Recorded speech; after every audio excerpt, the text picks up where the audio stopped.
नमस्कार आदाब, मैं हूं मारिया शकील और आप देख रहे हैं मुकाबला। वक्फ बिल को लेकर जेपीसी की बैठक हो रही है। मुंबई की बैठक में हंगामा हुआ तो अहमदाबाद की बैठक में तीखी बहस। वहीं 1 करोड़ से ज्यादा सुझाव जेपीसी को अभी तक मिल चुके हैं। विपक्ष वक्फ बिल का विरोध कर रही है। विरोध करने वाले इसे धार्मिक मामलों में दखल और वक्फ की संपत्ति पर सरकार की कब्जे करने की कोशिश बता रही है। वहीं सरकार का ये कहना है कि ये बिल किसी का अधिकार नहीं छीन रहा, बल्कि उन्हें अधिकार देने की कोशिश है। सवाल पारदर्शिता और संपत्ति को लेकर भी है। आखिर ऐसा क्या है कि वक्फ बिल के वजह से दोनों बहुत ही शार्प लाइंस डिवाइड हो गए हैं। इसी मुद्दे पर मुकाबला में हम चर्चा करेंगे। पहले 5 सवाल।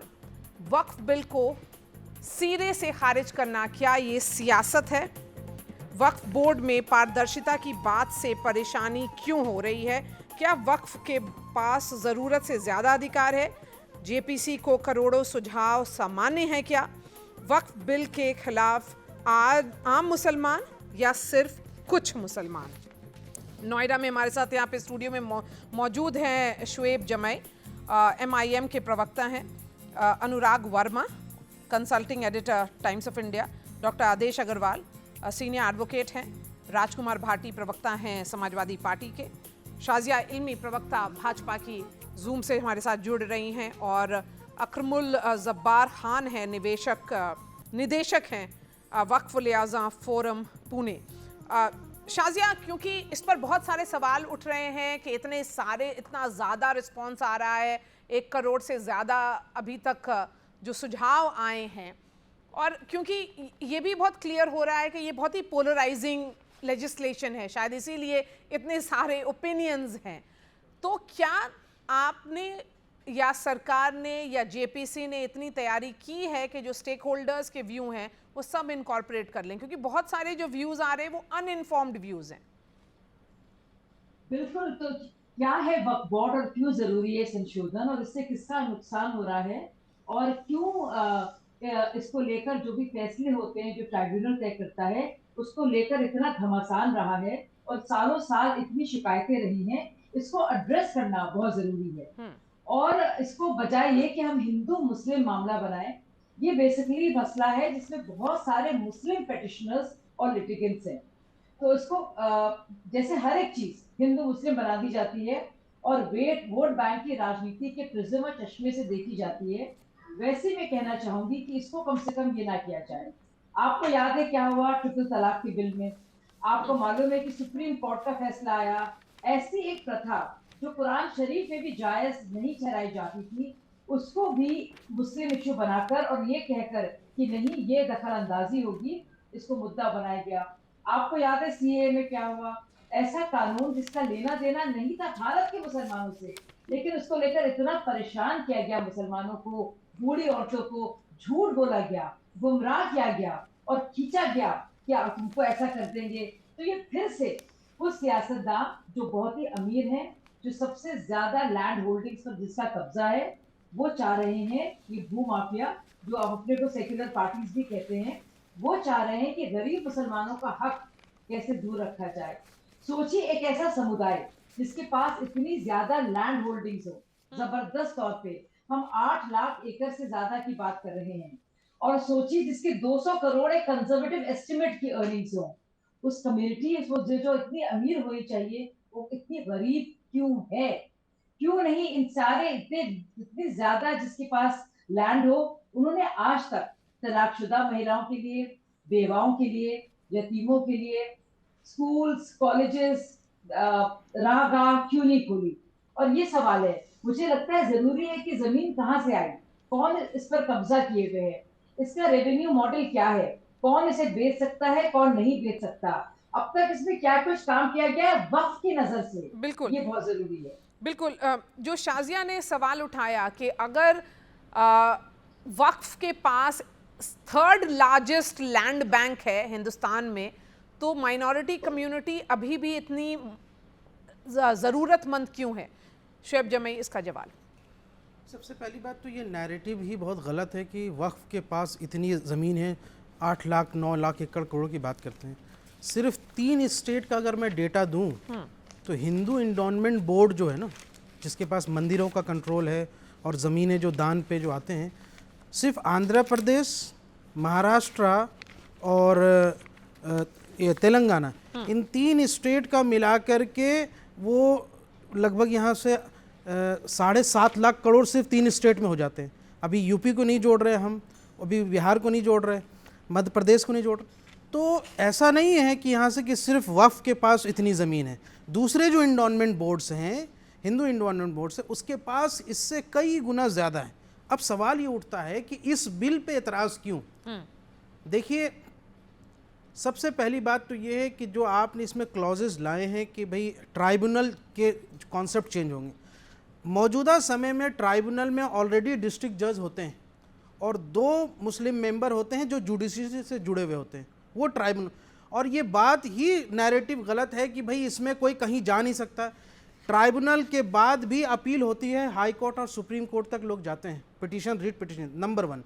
नंबर 2 कि जो आप वक्फ बाय यूज़र को ख़त्म करना चाहते हैं, ये क्या है वक्फ बाय यूज़र? मतलब टाइम इमेमोरियल से जो पुरानी कदीम 100 साल 200 साल पुरानी मस्जिदें, दरगाहें और ईदगाह बनी हुई हैं, जिसका कोई उस ज़माने में कोई डॉक्यूमेंट नहीं होता। आई एम श्योर कि बहुत सारे मंदिर उस ज़माने के होंगे जिसका कोई डॉक्यूमेंट नहीं होगा, लेकिन ये वक्फ बाय यूज़र चली आ रही है कि भाई टाइम इमेमोरियल से बाय यूज़ में चली है, उसको सरकार ख़त्म करना चाहते हैं। यानी कि लेकिन जो कदीमी ज़मानों की जो मस्जिदें और दरगाहें और ईदगाह हैं, लेकिन शोएब, रीजन टू बिलीव के ग्राउंड पर वक्फ अभी तक ऑपरेट करता रहा है। तो ये कहाँ तक सही है कि कोई भी जमीन को ये बोला जाए कि वक्फ प्रॉपर्टी हो सकती है? क्योंकि बहुत सारे एग्जाम्पल है। 2022 में तमिलनाडु के वक्फ बोर्ड ने हिंदुओं के बसाए हुए एक गांव को वक्फ होने का दावा कर दिया। बेंगलुरु का जो ईदगाह मैदान विवाद आपको सबको पता है। उसके अलावा सूरत जो नगर निगम भवन है, उस पर भी वक्फ अपनी संपत्ति का दावा कर रही है। तमिलनाडु का एग्जाम्पल हर जगह देते हैं। आपको पता है ना, वक्फ बोर्ड जो होता है वो सरकार के अंडर में होता है, स्टेट के अंडर में होता है, कोई मुसलमान अलग से तो नहीं। स्टेट की उसमें मशीनरी होती है, स्टेट के चीफ मिनिस्टर उसको अपॉइंट करते हैं, गवर्नर उसमें स्टेक होता है, प्लस वहाँ पे जो एसडीएम होता है वो उसमें यहाँ से एक मेंबर होता है, जो 9 मेंबर के जो पैनल बनते हैं। तो इसमें मुसलमानों की क्या गलती है? अगर किसी स्टेट गवर्नमेंट ने किसी बात को लेकर वहाँ पे कन्फ्यूज़न पैदा किया या गलत तरीके से वहाँ किया, तो इसमें मुसलमान समाज की क्या गलती? नंबर 1। इसको बस कंप्लीट कर लूँ। हाँ। दूसरा ये है कि ये आर्टिकल 19, आर्टिकल 21 और 300A का वायलेशन है। हाँ। आप राइट टू प्रॉपर्टी से उसको हटाना चाह रहे हैं। यही वाला जो एस्पेक्ट आपने बताया कि कोई भी वक्फ बोर्ड, जो स्टेट वक्फ बोर्ड होता है डॉक्टर अग्रवाल, वो जो स्टेट गवर्नमेंट है उसके अंडर होता है।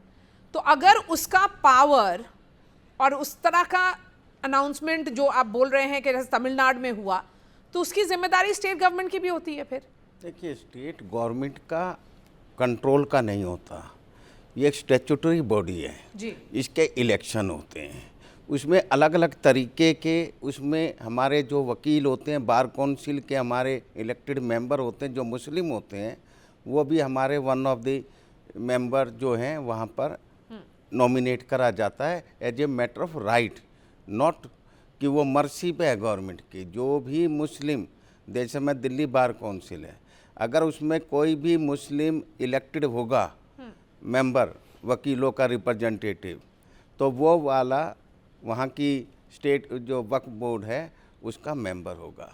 ऐसे अलग अलग फील्ड से इलेक्टेड आदमी उसमें जाते हैं। ये कहना, हाँ, तो ये रिप्रेजेंटेटिव बॉडी है। हाँ, ये तो कहना कि ये गवर्नमेंट के है, ये बिल्कुल गलत है।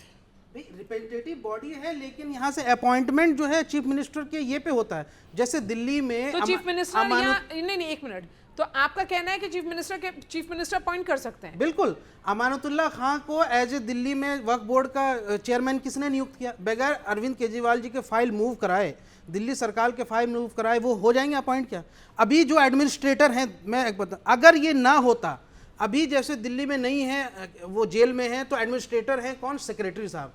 अब सेक्रेटरी साहब ने ये दबाव बनाया सीईओ पे, रहमान साहब पे, कि आप शाही ईदगाह वाले में लिख के दे दो कि इसमें हमारा क्लेम नहीं है, तो आज वहां पे डीडीए ने कब्जा जमा लिया। यही खतरा है, आगे भी इस तरह की कई जमीनें लूटी जाएंगी। शोएब जी की एक बात को काउंटर करना चाहूँ, जो उन्होंने एक बात ये बोली, उन्होंने जो कंपैरिजन किया वक्फ बोर्ड की फंक्शनिंग को आंध्र प्रदेश तेलंगाना के साथ, सबसे पहले इस चीज को यहां पे क्लैरिफाई करने की जरूरत है शोएब भाई कि वहां पे ट्रांसपेरेंसी है। वक्फ बोर्ड की फंक्शनिंग में जो सबसे बड़ी चीज है, एक लेमैन के दिमाग में यह है कि उसकी फंक्शनिंग में ट्रांसपेरेंसी नहीं है। एक बात बहुत दुर्भाग्यपूर्ण है कि तो जब नैरेटिव है ना सर, ये नैरेटिव नहीं है, बहुत दिनों से चल रहा है कि वक्फ बोर्ड, इसीलिए तो बार बार अमेंडमेंट्स हुए हैं वक्फ एक्ट में। पहली बार तो नहीं हो रहा है, पहले भी हुआ है जी, 1955 में हुआ है। सबसे बड़ी दुर्भाग्यपूर्ण चीज क्या है कि जब भी आप एक कम्युनिटी में जहां पे इतनी बड़ी डिस्पैरिटी है, वहां पे कोई भी चीजों में अगर ट्रांसपेरेंसी लाने की कोशिश की जाती है, तो इसमें आप लोग, कुछ लोग, जो चंद लोग हैं, जो एफ्लुएंट क्लास है इस कम्युनिटी का, वो इसको जो प्रताड़ना ताड़ना वाले मोड में ले आता है, जो एक चीज गलत है। मैं आपसे ही एक मुखातिब हूं, इसमें ट्रांसपेरेंसी कैसे होगा? अगर वक्फ बाय यूजर आप खत्म कर देंगे तो जितनी भी मस्जिदें पुराने जमाने से चली आ रही है, तो उसका डॉक्यूमेंट्स आप तो रीजन टू बिलीव भी शक्ति बहुत ज्यादा है ना। नहीं, रीजन टू बिलीव को तो अमेंड करने की जरूरत है। मेरे को बताइए, इसी तरह से आप कोई इन्होंने भी चीज पर मुझे एक बात बताइए, अगर आपको लगता है कि फंक्शनिंग एकदम ठीक है, तो सरकार अगर मैं से पूछ लूं, उसके बाद जवाब दे।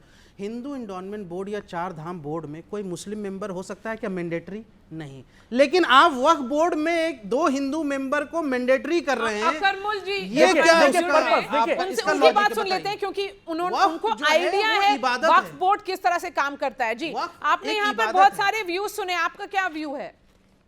जी, पहले तो मैं ये कहना चाहूंगा जी कि इसमें वक्फ एक्ट जो 1995 है, जिसको अमेंड करने की कोशिश हो रही है, 2013 में अमेंडमेंट हुआ, अब फिर कर रहे हैं, तो उसमें एक चीज़ बिल्कुल क्लियर है कि सेक्शन 4 उसमें सर्वे है, और वो सर्वे कौन करता है? स्टेट गवर्नमेंट द्वारा अपॉइंटेड एडिशनल कमिश्नर रैंक का अफसर है, वो सर्वे करता है, और वो सर्वे करता है, सर्वे हुए नहीं। अब आप सर्वे ना करें और फिर जिम्मेदारी आप डालें वक्फ बोर्ड के ऊपर।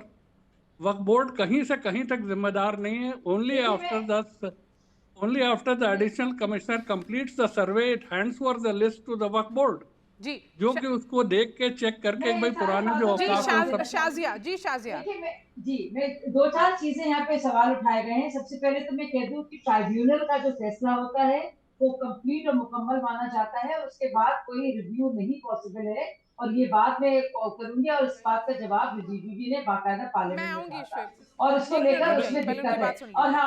और हाँ, मैं चाहूंगी कि बार बार ये जो शोएब जी घुसे जा रहे हैं, बोल रहे हैं, औरों को बोलने नहीं दे रहे, कम से कम बोलने दे, ताकि मैं पर्दाफाश करूं उनके सारे झूठों का। अभी भी उन्होंने बात की स्टेट से होता है, तो क्या इसका मतलब करप्शन नहीं होता? अमानतुल्लाह को भी जमानत नहीं मिली है। क्यों नहीं मिली जमानत? क्योंकि 20 करोड़ से ज्यादा, और कितनी जगह रेड्स हुई है, 20 करोड़ से ज्यादा लेन देन का इल्जाम लगाया है। इत्तेफाक देखिए कि अमानतुल्लाह से पहले जब मतीन थे, हाजी मतीन थे और हारून यूसुफ थे, तो अमानतुल्लाह उनको एंटी करप्शन ब्यूरो लेके गए थे, जहां पे उन्होंने कहा था अमानतुल्लाह ने कि 62 बीघा नरेला का लैंड, मैडम मेरी बात पूरी नहीं हुई है, ये बीच में आ गई।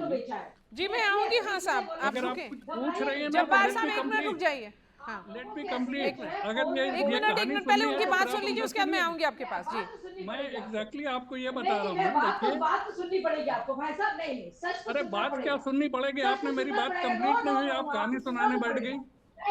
आप कहानी सुनाने बैठ गई, अमानतुल्लाह फलाने ठिकाने। देखिए, आप देखिए किस तरह से बोलने नहीं दे रहे हैं। इसी तरह से उन्होंने इरफान अली के साथ किया। इसी तरह से राजस्थान में 3000 मुसलमानों को बेदखल कर दिया है, जमीन पर ले लिए और उस जमीन पर मॉल बना दिए। करूंगा भाई, अगर बोलने नहीं देंगे ये कहानी सुनने के लिए हम यहाँ थोड़ी बैठे हुए हैं। जी जब्बार भाई, एक मिनट उनकी बात सुन लीजिए, उसके बाद मैं आऊंगी आपके पास। 30 सेकेंड्स 30 सेकेंड्स रुकिए। हाँ शाजिया बोले। हाँ। तो सबसे पहले मैं इनकी असलियत, इनकी पोल खोल दूं। अमानतुल्लाह को अभी जमानत नहीं मिली है, करप्शन का मामला है। क्या करप्शन का मामला है? वक्फ का। यानी कि जिस बात का हवाला दे रहे थे भाई साहब हमारे शोएब जी कि देखो स्टेट ही करता है, ये हालत है। खुद अमानतुल्लाह ने किसको भिजवाया? कोशिश की, एसीबी गए, एंटी करप्शन ब्यूरो, जो खुद आए। और सोचिए हारून यूसुफ ने 62 बीघा लैंड बेचा है, 62 बीघा नरेला में, प्राइवेट बिल्डर को। कोई वक्फ, कोई गरीब, कोई मुसलमान, कोई इंसाफ, कोई इस्लाम से लेना देना नहीं है। पैसा कमाओ, भू माफिया, गरीबों को गरीब रखो, ये पूरी प्लानिंग है। हाँ। राजस्थान में वक्फ लैंड को दे दिया है मॉल को, जी। खूब पैसे कमाए जा रहे हैं। शाजिया, लेकिन जो जब्बार खान की बात सुन ले जरा। हाँ, देखिए, अगर नहीं, वक्फ असलियत है। एक्ट का, देखिए ये बहुत सेंसिबल, अच्छा, मजबूत एक्ट है। सेक्शन 4 प्रोवाइड करता है additional commissioner appointed by the state government at the expense of state government will conduct survey. अब वो सर्वे अगर करेगा तो फिर वो देखेगा भाई कौन सी जमीन गलत नोटिफाई हुई या सर्वे नहीं है। उसको काफी पावर्स दी हुई है एक्ट में, काफी पावर्स। वो सारी इंक्वायरी करेगा, आप स्पॉट पे जाएगा, ये सब करेगा। वो काम आपने 30 साल से नहीं किया। रऊफ रहीम एडवोकेट की, सुप्रीम कोर्ट के सीनियर एडवोकेट है, उनकी रिट जो है 4.5 साल से पेंडिंग है। पेंडिंग यूँ है कि उसमें सेंट्रल वक्फ काउंसिल ने अपनी रिपोर्ट नहीं भेजी, अपना फाइनल रिप्लाई नहीं भेजा, तो वो रिपोर्ट पेंडिंग है, सर्वे नहीं हुए। अब आप कहते हैं साहब इन्होंने ये गलत हाथ रख दिया, ये जहाँ उंगली रखे वहाँ पे हो जाता है। मैं आपको उस गांव वाली बात भी बताता हूँ मैडम। मैं ब्रिटिश लाइब्रेरी में बैठा था, कुछ कागज़ देख रहा था वैसे ही लंदन में, तो वहाँ से मैंने एक कागज़ की वैसे ही फोटोकॉपी ले ली, जो अब आज आके देखा तो बहुत काम आया, जिसमें ये लिखा हुआ है कि whole villages, entire villages were donated, were given as inam land by the then rulers. तो उनमें जो है वो चैरिटी के लिए अलग, मुसलमान के लिए अलग, हिंदू टेम्पल्स के लिए अलग, मुसलमान दरगाहों के लिए अलग, पूरा विलेज। और साथ में उन्होंने विलेज में जो पेड़ लगे हुए उनका भी फ्रूट बियरिंग ट्रीज। तो उससे क्या मतलब होता है? उससे मतलब ये होता है कि उस विलेज का रेवेन्यू जो है वो रेवेन्यू दिया गया फॉर यूजर इन पर्पजेस, जो भी पर्पजेस स्पेसिफाइड थे। तो वो रेवेन्यू, तो अगर वहाँ पे कोई मंदिर है या वहाँ पे मकानात हैं तो वो तो नहीं दिया गया, लेकिन रेवेन्यू दिया गया, और revenue comes from the land. अगर वो लैंड बेच डाली किसी ने तो फिर वो रेवेन्यू कहाँ से आएगा? तो जो उस गांव के लिए उनका इंस्ट्रक्शन था तमिलनाडु वक्फ बोर्ड का, वो इस वजह से था कि हम ये चेक करेंगे कि ये ज़मीन वो तो नहीं है जिससे रेवेन्यू आ रहा है, तो उससे मंदिर से कोई ताल्लुक नहीं था। ये बिल्कुल गलत बात है। This is a false narrative, this is meant to provoke people. हाँ, राजकुमार भाटी जी चुपचाप से सारी बातें सुन रहे हैं। नहीं, जब आप बोलने का मौका देंगे तभी तो बोलेंगे। शाजिया इल्मी ने शुरू में कहा कि वक्फ के पास लगभग 8 लाख एकड़ ज़मीन है जी। तो फिर मुस्लिम समाज में इतनी गरीबी क्यों है? मुस्लिम समाज के कल्याण के लिए, मुस्लिम समाज की गरीबी दूर करने के लिए भारतीय जनता पार्टी वक्फ कानून में संशोधन करना चाहती है। ये कैसा कल्याण करती है भारतीय जनता पार्टी के? जिस वर्ग का कल्याण करना होता है उनसे कभी, मेरा नाम लेके नहीं, अपने शब्द ना डालिए, अपने शब्द ना डालिए। साजिया जी, आप आजकल जो नहीं, आपकी एक खराब आदत हो गई है, आप हमेशा बीच में चिल्लाती हैं। आपके बीच में हमने एक शब्द नहीं बोला, मैंने जो कहा वो मैंने मैं चुप हो जाता हूँ, आप कह लें अपनी बात। आपने जो इंटरप्रेट किया है तो ठीक है, आप चुप होइए। और मैं बताती हूँ कि सोचने वाली बात है कि जो समुदाय के पास इतना जमीन है उसने मारिया जी, ऐसा तो डिबेट नहीं होती, सबसे ज्यादा टाइम ही नहीं दिया आपने, मतलब ही है आधे समय में ये बोली है। शाजिया, उनकी पूरी बात सुन ले, उसके बाद मैं आऊंगी आपके पास।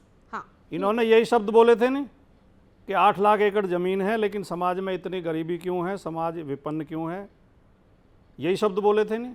उनका मैं क्या कहना गलत है कोट कि कर रहा हूँ? अगर कोई कम्युनिटी इतनी पर मैंने ये नहीं कहा था, मैंने ये नहीं कहा था कि भारतीय जनता मैं, मुझे उठा दीजिए आप, मैं उठ जाता हूँ। एक मिनट, नहीं, इस तरह दबाव में क्यों आ रही हैं आप? जी।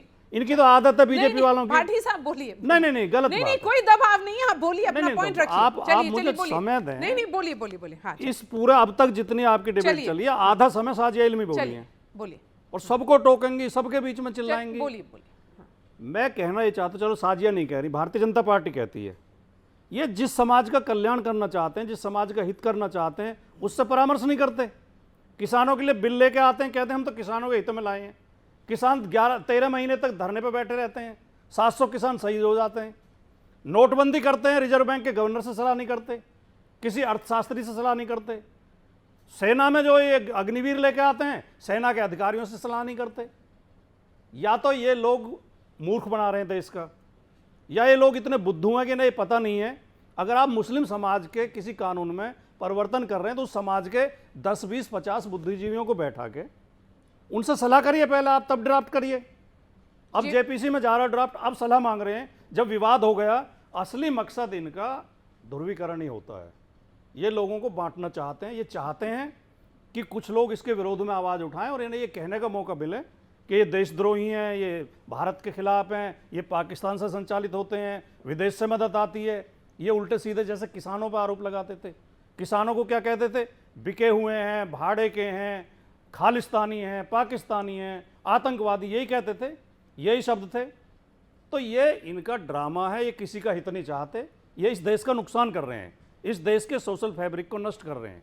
ये लोगों को आपस में लड़ा रहे हैं। हो गया, और इन हो गया विवाद आपका पैदा भाई हो साहब? गए। जी, थोड़ा सा करेक्शन हो गया आपका? आपने जो कहा कि उस कम्युनिटी के रिप्रेजेंटेटिव से सलाह ली जाए। जो रिप्रेजेंटेटिव हैं वही तो बेनिफिशियरी भी हैं ना, वही तो लाभार्थी हैं उन योजनाओं का जिनसे आप बात कर रहे हैं। उनसे सलाह ली जाएगी तो फिर या तो आप मेरी बात समझे नहीं है या जानबूझ के आप गुमराह कर रहे हैं। नहीं, मैं बिल्कुल अच्छी आप तरह समझ वक्फ रहा हूं। बोर्ड के किसी सब मेंबर से सलाह मत करिए। मुस्लिम समाज में बुद्धिजीवी हैं, पढ़े लिखे हैं, एडवोकेट हैं, जज हैं, वही तो मैं कह पत्रकार रहा हूं। हैं। सर, मैं आप वही उनकी कह रहा कमेटी हूं। बनाइए, उनसे सलाह लीजिए। सर, मैं वो वही एक कह ड्राफ्ट रहा दे हूं। देंगे, आप अमेंडमेंट करिए। असली बात यह है कि भारतीय जनता पार्टी की नजर इन जमीनों पर है। ये भूमाफिया हैं, ये पार्टी भूमाफिया है। इसने अयोध्या में सेना की जमीन इंडस्ट्रिस्ट मित्रों को दे दी, अपने उद्योगपति मित्रों को। ये इस तरह जमीनें बांटते हैं। ये इनकी नजर अब वक्फ बोर्ड की जमीन पर है। आप सच्चाई बहुत है। ही भाटी जी, गंभीर इसमें- गंभीर मैं आरोप गंभीर लगा रहे आरोप हैं। लगा रहा भाटी हूं। अयोध्या में दी है। गंभीर आरोप लग रहा है। हाँ बोलिए, भाटी जवाब जी, दीजिए, उसके इसमें- बाद शाजिया को लाऊंगी। हाँ भाटी जी, इसमें जो सबसे बड़ी चीज है कि वक्फ बोर्ड की फंक्शनिंग पे आज से नहीं, मैं जब से मैंने होश संभाला है तब से मैं उनके कार्यशैली पे सुनता हुआ आ रहा हूं। क्या जिस तरह से मंदिरों के ट्रस्ट में ट्रांसपेरेंसी है, वक्फ बोर्ड के फंक्शनिंग में ट्रांसपेरेंसी क्यों नहीं हो सकती है? हर चीज में वो कार्ड खेलना कि आप एक कम्युनिटी को टारगेट कर रहे हैं। कृपा करके एक बार एक कम्युनिटी को वोट बैंक के बियॉन्ड समझ के उनकी भाटी- भलाई दो के वाक्य। लिए, हाँ, भाटी उनका जी जवाब भलाई के लिए आपने अगर कोई- मंदिर का जिक्र किया। मंदिरों का प्रबंधन हिंदू समाज के लोग करते हैं, मंदिर कमेटियां करती अरे सर, सरकार की नजर में होती है। हैं। गुरुद्वारों का प्रबंधन शिरोमणि सरकारी- गुरुद्वारा प्रबंधन सरकारी समिति करती है। सरकारी ये अधिकारी की नजर बैठे सब हैं। पे होती है। सरकारी सरकार अधिकारी की बैठे नजर होते वक्फ हैं। पे भी है। नहीं, वक्फ पे है, लेकिन किस लेकिन तरह से ये कि कहना- वक्फ के जो अधिकारी वो जेलों में होते हैं, जो ऑफिस बियरर्स होते जिस हैं। पहले उनकी बात सुन ली। नहीं, एक मिनट, भाटी साहब की बात सुनी। हाँ जिस धर्म की संपत्ति है, जिस धर्म के धर्म स्थल है, हमारा संविधान भी ये कहता है कि धार्मिक संस्थाओं का संचालन और प्रबंधन करने का अधिकार उसका होगा। और अल्पसंख्यक समाज को तो खास तौर पर अधिकार दिए गए हैं, चाहे हमारे जैन भाई हों, सिख हों, बौद्ध हों, मुस्लिम हों। लेकिन इन्हें मुसलमानों से कुछ ज़्यादा मोहब्बत है बीजेपी वालों को। ये हर बार घूम फिर के इन्हें इंटरफेयर करते हैं, इन्हें डिस्टर्ब करते हैं। नहीं, लेकिन इसको इंटरफेरेंस के पॉइंट ऑफ व्यू से क्यों देखा जाए? अगर डिमांड कम्युनिटी के बीच में भी हमेशा होता रहा है कि ट्रांसपेरेंसी आए, वक्फ बोर्ड की फंक्शनिंग पे सवाल उठता रहा है भाटी साहब, तो इसको कम्युनिटी के इंटरेस्ट के बारे में भी तो देखा जा सकता है। मैं या कोई भी व्यक्ति ये दावा नहीं करेगा कि वक्फ बोर्ड में कोई कमी नहीं होगी या कोई अनियमितता नहीं होगी। कहीं ज़मीनों पे कि जैसे कहीं विवाद होते हैं कि वक्फ अपनी ज़मीन बता रहे हैं, लेकिन कई वक्फ की संपत्तियों पे भी अवैध कब्जे हैं। उनके मुकदमे हाई कोर्ट और सुप्रीम कोर्ट तक चल रहे हैं। तो विवाद तो दोनों तरफ से है। तो मैं उस सवाल को नहीं कर रहा हूँ, आप लेके आए। लेकिन ये जो गुपचुप तरीके से लेके आते हैं और जो विवाद बढ़ाते हैं, विवाद पैदा करते हैं, मैं उस नियत पर सवाल उठा रहा हूँ भारतीय जनता पार्टी की। शाजिया, आपके इंटेंट पे क्वेश्चन हो रहा है कि देखिए, लार्जर इंटेंट डिस्टर्ब करना वो होता तो है। देखिए, समाजवादी पार्टी जिसने मुसलमानों का बेड़ा गर्क किया है और इस्तेमाल किया है खुद पावर में रहने के लिए, वो यही तो करेगी। आपने तो देश का बेड़ा गर्क कर दिया। नहीं, मुझे बोलने दीजिए भाई साहब, मुझे बोलने दीजिए। राजेंद्र सच्चर कमेटी में जो कांग्रेस की सरकार ने बनाई थी, जिसका साथ और हाथ पकड़ लिया है समाजवादी पार्टी ने, तो उनके रिकमेंडेशंस के अनुसार वक्फ बोर्ड में कितनी अनियमितताएं थी, वो कौन सी कमेटी थी, कौन सी सरकार लाई थी? वो भाजपा तो नहीं थी। अब मैं बता दूं आपको, centralised public grievance redress and monitoring system में जो 600 से ज्यादा कंप्लेंट्स हैं, वो सबसे ज्यादा कंप्लेंट्स है encroachment and transfer of Waqf land, और इसमें से 100 कंप्लेंट से ज्यादा ऑफिशियल्स ऑफ वक्फ बोर्ड मुतवल्लीज हैं। मैं बता दूं, ज्यादातर कंप्लेंटमेंट्स इसमें मुसलमान हैं। तो जो भाटी जी आप जो मुसलमान कार्ड खेल रहे हैं ना, वो चल नहीं रहा है। और मैंने ये जरूर कहा था, और मैं फिर से कहूंगी कि इतनी अमीर बॉडी, कितना मतलब सबसे अमीर समुदाय लैंड होल्डिंग के हिसाब से, इतना गरीब क्यों रहता है? और इस वजह से नहीं भारतीय जनता, पर मैंने ये नहीं कहा था इस वजह से भारतीय जनता पार्टी ला रही है, तो मैं आपको करेक्ट कर दूं, मैंने कहा था वो क्यों रहता है इतना गरीब, क्योंकि ये लैंड का क्यों नहीं वितरण ठीक से होता है, क्यों इसमें जो वक्फ का पर्पस है, मकसद है कि गरीबों के काम आए, इंसाफ के काम आए, यतीमों के काम आए, तलाकशुदा औरतों के काम आए, वो क्यों नहीं होता? दूसरी बात, आपने कहा भारतीय जनता 80% जनता को आप यहाँ से वो देते हैं क्या, राशन देते नहीं देते? बात को खत्म करूंगी अपनी बात को। नहीं, उनकी बात सुनो, उनकी बात एक मिनट, हाँ 30 सेकंड उसके बाद मैं आ रही हूँ आपके पास जी। मैं अपनी बात खत्म करूंगी, सुनिए। दूसरी बात, जब मुस्लिम पर्सनल लॉ बार्ड की बात आती है और जब मुसलमान औरतों को कुछ ऐसे हुकूक मिलते हैं जो सारे मुस्लिम देश भी उनको दे रहा है बाकी, और जो कुरान शरीफ का हिस्सा भी नहीं है, तो अगर ये हुकूक उनको मिलते हैं तो क्या भाटी जी कह रहे हैं वो मुसलमान औरतें मुसलमान नहीं चलिए, हैं? चलिए, मुसलमान मर्द मुसलमान ठीक है। है। भाटी जी किसको मतलब कितना गुमराह करेंगे? चलिए, गुमराह आप कर रही हैं साजिया जी। जी अरे पकड़ लिया मैंने आपको, एक एक आपका जो झूठ है पकड़ लिया भाटी जी। आदेश। आप आइए, चलो बहुत बहन अच्छे, हो आप, लेकिन बहन तो अभी भाई को तो- पकड़ ही लेती है, कोई दिक्कत नहीं है। जो अग्रवाल जी, जो ये अमेंडमेंट लाए जा रहे हैं, जो नया बिल लाया जा रहा है, वो इसलिए लाया जा रहा है कि जब ये कुछ झगड़े होते हैं कि जो प्रॉपर्टीज़ के बारे में, वक्फ बोर्ड की, वक्फ बोर्ड बोलता है कि हमारी है, जब कोई उसमें किराएदार है या किसी ने कब्जा कर लिया वक्फ बोर्ड की प्रॉपर्टी पे, नहीं वो तो प्रॉपर्टी कहीं पर भी प्रॉपर्टी नहीं, में उसमें- बहस होती उसमें है, क्या दिक्कत तो होता है? वक्फ को क्यों वो हाँ, हाईलाइट किया जा वो रहा ये है? कह, वहाँ पर कोर्ट में उसका स्टैंड ये होता है कि जो ये कह रहे हैं कि वक्फ बोर्ड की है, ये इनकी है ही नहीं, इसलिए सरकार इसको रेगुलेट करने के लिए कि एक बार सारी इंक्वायरी होकर ऑफिशियली डिक्लेयर हो जाएगा कि फलानी फलानी प्रॉपर्टी वक्फ बोर्ड की है। जब एक बार वो सरकारी रिकॉर्ड में आ जाएगा नहीं वो तो इंक्वायरी ऐसे करने के नहीं, बाद, वक्फ लैंड उसका तो रिकॉर्ड तो है ही ना। नहीं, यही तो है झगड़ा, यही इस चीज़ का, ये जो दोबारा वेरिफिकेशन करके सारा एक इंक्वायरी करके हर प्रॉपर्टी का डिक्लेयर करा जाएगा कि वक्फ प्रॉपर्टी है ये, उसके बाद कोई भी कोर्ट के अंदर कोई ऑब्जेक्शन नहीं ले सकता कि भाई ये वक्फ बोर्ड की प्रॉपर्टी नहीं है।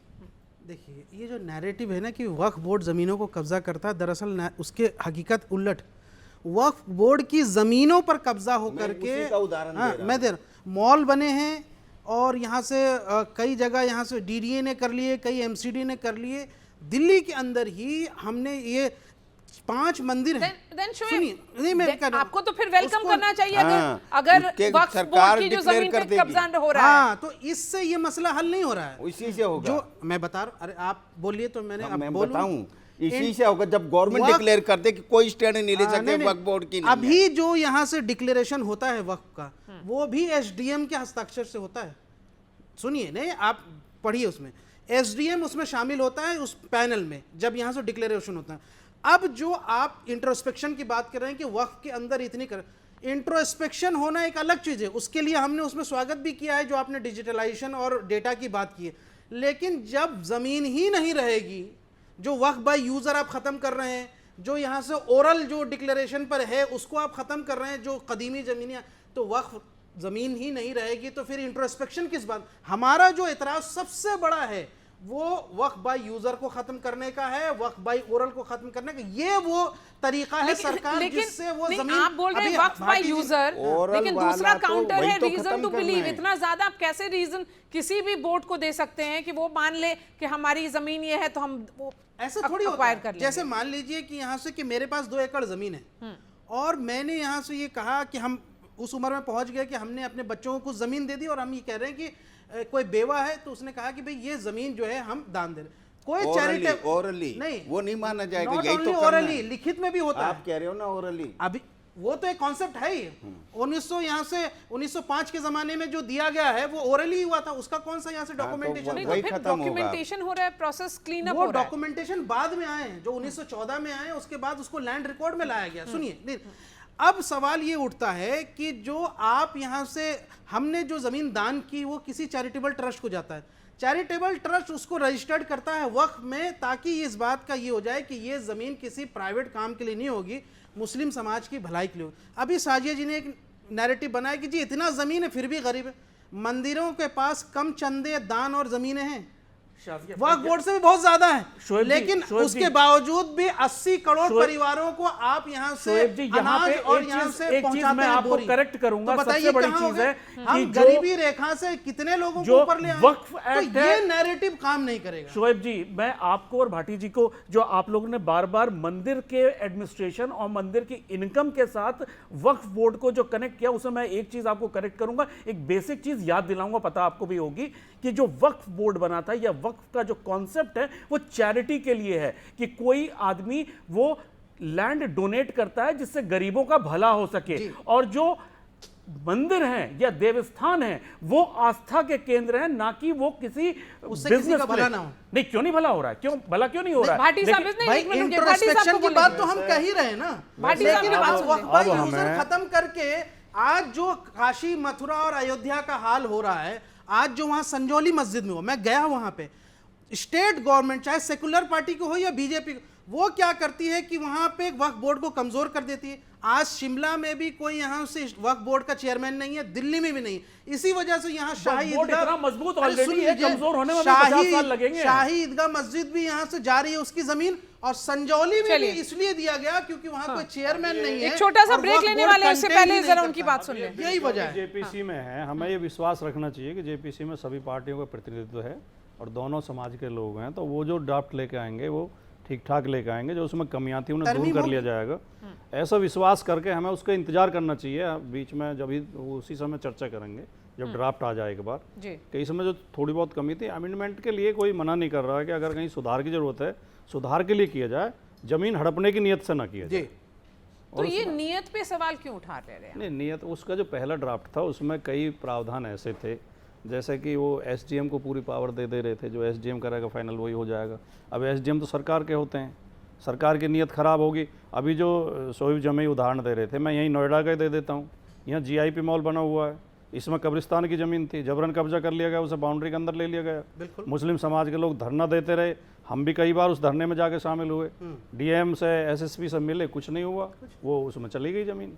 तो इस तरह की घटनाएं होती हैं, ऐसे प्रावधान रखे जाएं। विक्टिम जो है ना, विक्टिम वक्फ बोर्ड है। एक मिनट, हम एग्रेसर नहीं है, हम ऑक्यूपायर नहीं वक्फ बोर्ड नहीं है। इसका मतलब ये हुआ कि अगर कोई कब्रिस्तान था, वो अनऑथराइज्ड जगह बना हुआ था, वो जो वक्फ बोर्ड की जगह नहीं थी, इसका मतलब ये होगा। किताब देख के अंदाजा लगा रहे हो, आपको विषय पता है नहीं, आपने डॉक्यूमेंट देखे नहीं अग्रवाल साहब। आप अनपढ़ नहीं हो, कोई ये नहीं कि वकील नहीं कर सकते, और आपने जो एकदम वहां पे बिल्डिंग बन गई, ये ऐसा आपने भोगा नहीं होगा, हमने भोगा है, हम रोज भोगते हैं। यहाँ नोएडा में 3500 मुकदमे उन मकानों पे चल रहे हैं जो नोएडा की स्थापना से 100 साल पुराने मकान थे। ये नहीं मानता कि नोएडा के पास वक्फ बोर्ड के पास मारिया जी, करने की ताकत नोएडा बना 1976 में, वकील करने की ताकत नहीं यहाँ के पे। में और वक्फ बोर्ड पे 100 साल पहले किसी गरीब आदमी की कोई जमीन ले ले, वो तो मैं मान सकता हूँ।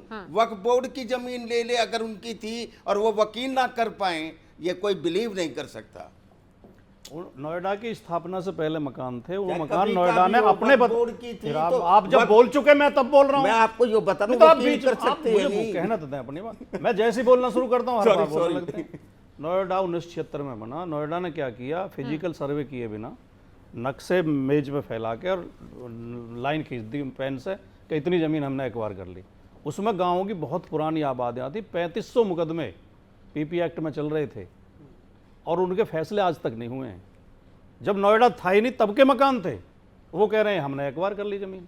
तो इस तरह के विवाद होते हैं। इतना पाक साफ भी आप मत समझिए कि इतना पाक साफ होता है, अनियमितताएं होती हैं। अरे पैसे किसको एक मिनट, जब्बार खान, वो यहाँ से पैसे तो उन्होंने लिया ही नहीं, अपने घर के पैसे उनकी भी बात सुन लीजिए। तो ये बहुत सारा डिस्कशन आप 5 मिनट में खत्म कर सकती है। ये जो फॉल्स नैरेटिव बनाया गया है ये ऐसा वैसा नहीं है। 2018 में विष्णु जैन साहब गए सुप्रीम कोर्ट में और उन्होंने कहा, साहब सीधे कहा कि वक्फ एक्ट अबॉलिश किया जाए। उनका भाई क्यों, तो उन्होंने एक लिस्ट निकाली कि साहब यूपी में ऐसा ऐसा हुआ है। तो उस पर जस्टिस लूकर थे, उन्होंने he did not allow any discussion और फर्दर प्ली। उनका अगर यूपी में हुआ तो आप पहले इलाहाबाद हाई कोर्ट जाइए। He took 1 full complete year before he filed a petition before the Allahabad High Court, which is still pending. जी। Along with 120 others in various high courts, और सब में डिमांड ये कि वक्फ बोर्ड को एबॉलिश किया जाए। दूसरा मौका आया, ये उपाध्याय साहब गए, अश्विनी उपाध्याय साहब, तो अश्विनी उपाध्याय साहब से बहुत अच्छा जस्टिस के एम जोसेफ ने कहा कि आप चाहते हैं कि वक्फ एक्ट एबॉलिश कर दिया जाए ताकि जो वक्फ की लैंड्स पे लोग बैठे हुए हैं वो उनके ओनर बन जाए, वो लीगलाइज हो जाए। आपकी जैन साहब, उपाध्याय साहब, आपकी कोई लैंड इन्होंने वक्फ बोर्ड ने डिक्लेयर की क्या? तो उन्होंने कहा नहीं, मेरी तो नहीं की। तो उन्होंने कहा हम एब्स्ट्रैक्ट कोई चीज़ नहीं सुनेंगे। तो ये पुराना नैरेटिव बन रहा है। वक्फ बोर्ड के इतने वक्फ बोर्ड के बारे में निकाला गया, आप गूगल करके देखें कितने जब्बार पेजेस साहब, निकले हैं एंटी क्या वक्फ बोर्ड। सारे सिर्फ नहीं, फॉल्स एक मिनट, एलिगेशन प्लीज थे, प्लीज सारे बोलने सिर्फ दीजिए। नैरेटिव थे, नहीं, आप कहीं बोलने कोई दीजिए सच्चाई because नहीं है? you are not क्या आप coming ये to कहना that। चाहते हैं कि वक्फ बोर्ड की फंक्शनिंग एकदम साफ पाक, एकदम 100% शीशे की तरफ साफ है? मैं आ रहा हूँ, I am coming to that. आपने उसी चीज का फायदा उठाया है। वो फंक्शनिंग खराब यूं है कि गवर्नमेंट नेवर केयर्ड। ये भाई साहब हमें बिल्कुल, भाई साहब बिल्कुल गलत बोल रहे हैं। प्लीज आप बोल लेने दीजिए। वो केयर यूं नहीं की गई, बिल्कुल साफ है, मैं साबित कर भाई सकता हूं, साहब मेरे ये पास वक्फ बोर्ड एविडेंस का है। संशोधन का सुनिए, आपको लगता है बार बार कहेंगे कि हमसे जमीन छीनी जा रही है और लोग यकीन कर लेंगे? जैसे आपने कहा था कि देखिए, CM सर, जमीन अगर छीनी गई होती तो लाखों एकड़ जमीनें वक्फ बोर्ड के पास नहीं होती। अगर छीनी गई होती तो लाखों एकड़ जमीन नहीं होती। जब्बार साहब, कृपा करके वक्फ बोर्ड को इतना कमजोर करके मत दिखाइए। हम लोग जानबूझ के पढ़े लिखे एक ही जमीन को 4 हिस्से में यहाँ से काउंट किया गया है। अगर सही से जोड़ेंगे तो वो 4 लाख एकड़ नहीं होगी। एक मिनट, 4 लाख एकड़ को खामोश कराइए। पहले उनकी बात सुन लीजिए शाजिया, उनकी बात सुन लीजिए, उसके बाद आप जवाब दीजिएगा। पूरी बात मैंने पूरी बात सुनी। उनकी बात में सिर्फ और सिर्फ झूठ है, वो नैरेटिव बना रहे हैं। दरअसल ये झूठा नैरेटिव ये इंसान जो है बना रहा है, आपके जमीन छीनी जा रही है, ये झूठ है, इंटरवेंशन से नहीं आएगा। झूठ है। और आप फिर से बरगला रहे हैं और बेवकूफ बना रहे हैं और गुमराह कर रहे हैं और परेशान कर रहे हैं मुसलमानों को। मुझे जैसे कि आपने CA में किया था। पढ़ा है क्या ये? नहीं सुनिए, ये जो प्रपोज्ड बिल था इसको आपने पढ़ा है या नहीं पढ़ा? मैं शाजिया इल्मी से पूछता हूँ कि आपने इस बिल को पढ़ा है? बताइए पॉइंट नंबर 5 क्या है? पॉइंट नंबर 5 याद थोड़ी ना रखता है। अच्छा छोड़िए ना, ये कहना कि पॉइंट क्या है, सिलेबस थोड़ी ना है। पॉइंट नंबर 3 बता दीजिए।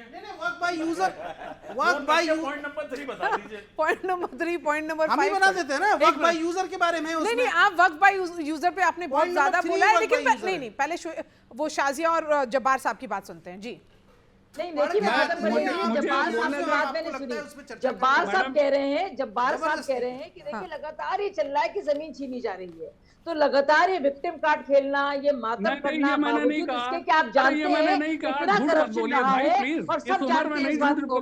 सुनिए, नहीं बोलने दीजिए भाई साहब। उम्र है, फिर से you are a क्या कोई mature झूठा lady। narrative है ना? ये तो मैंने नहीं कहा, ये मैंने नहीं कहा, बिल्कुल नहीं कहा। बहुत है, लेकिन आप जानबूझ के गलत बयानी कर रहे हैं। आप नहीं, भी नहीं, आप जानते हैं झूठ कि बोल जो रही हैं, वक्फ आप अमेंडमेंट झूठ बिल है, बोल रही हैं, वो बाकायदा आप जेपीसी बिल्कुल में गलत जिसका बोल रही हैं। डिस्कशन हो रहा है, बिल्कुल झूठ उसमें बोल रही हैं, छीनने you की should be बात ashamed नहीं of है। yourself। उसमें transfer, you should be ashamed of yourself। You should be ashamed of yourself। मैंने ये कहा वो कि मुस्लिम, वक्फ बोर्ड ये नैरेटिव बनाया गया, false narrative। and you're lying to the Muslim community। You should be ashamed of यार yourself। तुमने मेरा आप ये झूठ चॉकलेट बोल ले रहे हैं लिया, तुमने मुसलमानों मेरी बिस्किट ले को, ली। उनके ऐसे वोट के लिए आप डरा रहे हैं उनको, आप डरा कोई रहे हैं। टेक्निकल पॉइंट है आपके पास शाजिया जी?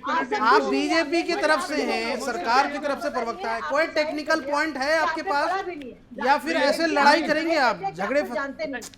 कोई टेक्निकल पॉइंट है क्या? कंटेंशन है आपके वर्क बाय यूजर के बारे में बताइए। आप तो मैं वर्क बाय यूजर पे आपको यहाँ से चैलेंज कर रहा हूँ, आप उसको कंटेंट कीजिए। लेकिन तब भी गलत बयानी कर रहे हैं। आर्टिकल 19, आर्टिकल 21 और 300A पे आपको मैं चैलेंज कर रहा हूँ, आप कंटेंट कीजिए कि ये होगा। ना बोलिए, तो टेक्निकलिटी पे तो आइए कभी। हाँ चलिए, टेक्निकल नहीं। अब मैं शाजिया आपसे सवाल ये है कि क्यों ये बिल सही है? 2 पॉइंट बताइए और उसके बाद हम काउंटर लेंगे। चलिए बताइए।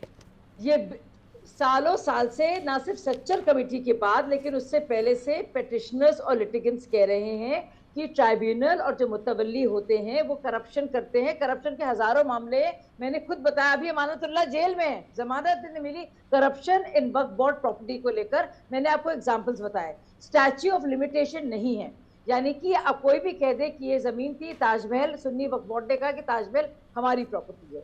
ऐसे और भी 21 से ज्यादा 22 मामले हैं जहां बाकायदा गांव के गांव माने जा रहे हैं। सिर्फ हिंदुओं की नहीं, मुसलमानों की भी जगह है कि वो हमारी है। तो एक स्टैच्यू ऑफ लिमिटेशन होता है, कितने साल तक आप क्लेम कर सकते हैं, और आपको बताना पड़ेगा भाई अगर यूजर यूज है तो आप यूज कर रहे हैं, तो इसका मतलब क्या है? You have made your point. User और मिसयूजर में फर्क है ना। ठीक है, तो चलिए, आपने बोला ट्रांसपेरेंसी और रेगुलेशन की जरूरत है। जब्बार साहब, इसका जवाब दीजिए।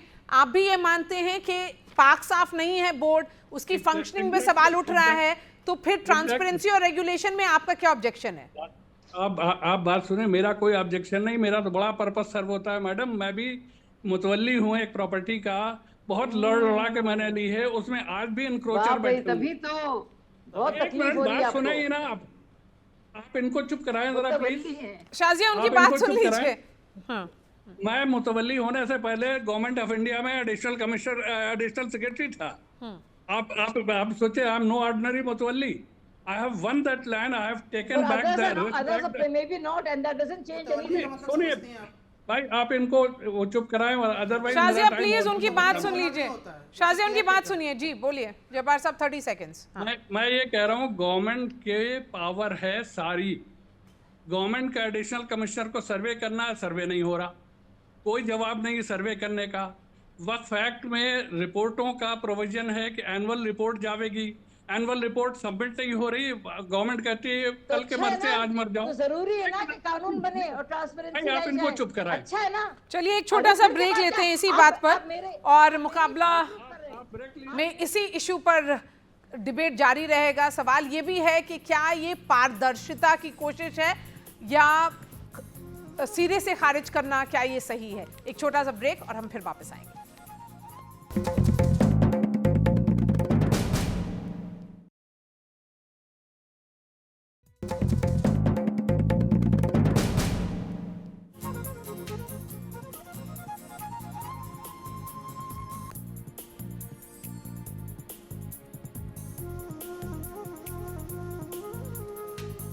मुकाबला में बहस जारी है। सवाल ये है कि अगर गवर्नमेंट कहती है कि वक्फ बिल के अमेंडमेंट्स की वजह से रेगुलेशन होगा और ट्रांसपेरेंसी आएगी फंक्शनिंग में, तो उसको पॉलिटिकल प्रिज्म से क्यों देखा जा रहा है? अब इस डिबेट का कंक्लूजन है, इसलिए मैं अनुराग आपसे शुरू करूंगी। देखिए, इसमें अगर विपक्षी दल, आप देखिए कि जो आज़ादी के बाद से एक जो सबसे बड़ी दुर्भाग्यपूर्ण चीज़ हुई वो ये हुई कि मुसलमानों को वोट बैंक के तौर पे ज़्यादा ट्रीट किया गया, ना कि एक अपने समाज के एक पार्ट के या देश के एक हिस्से के तौर पे। उस जो वोट बैंक की राजनीति में आप पूरा उठा के देखिए कि किन किन लोगों ने इसका विरोध किया है। वो वही लोग हैं जो जिनकी राजनीति की रोटियां मुस्लिम वोट बैंक पे चल रही हैं। तो भाटी साहब, ये आप पर आरोप है समाजवादी पार्टी? नहीं, समाजवादी पार्टी है तो उसमें कोई दोमत नहीं है कि समाजवादी पार्टी का जो बेस है वो मुस्लिम वोट बैंक पे है। जी। भारतीय जनता पार्टी की मूल जो संगठन है वो है आरएसएस। आरएसएस के जो चीफ थे गुरु गोलवलकर, उनकी किताब है बंच ऑफ थॉट्स।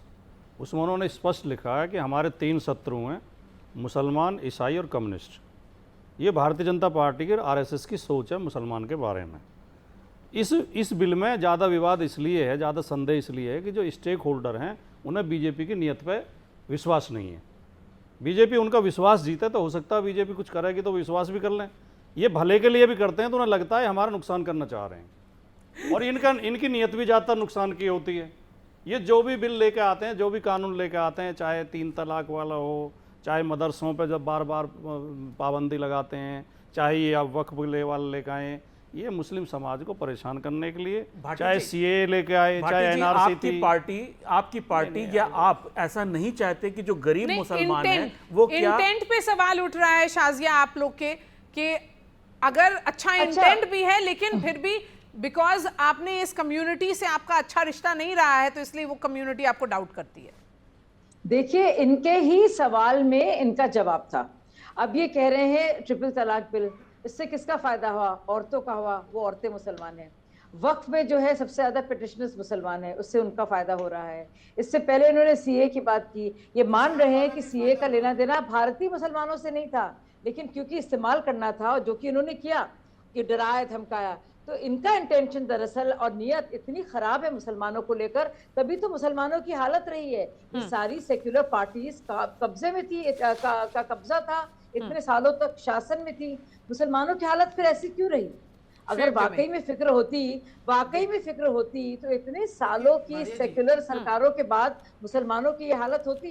तो इसका जवाब तो यही दे। हाँ देखिए मारिया जी, अगर हम अपनी इंट्रोस्पेक्शन ना करना चाहते, इसमें ट्रांसपेरेंसी ना लाना चाहते, तो इससे पहले 1965 के बाद कई बार इसमें तरमीम यानी अमेंडमेंट्स हुए हैं, लेकिन कभी इतना विरोध नहीं हुआ। ये इस बार के अमेंडमेंट बिल में इतना विरोध क्यों?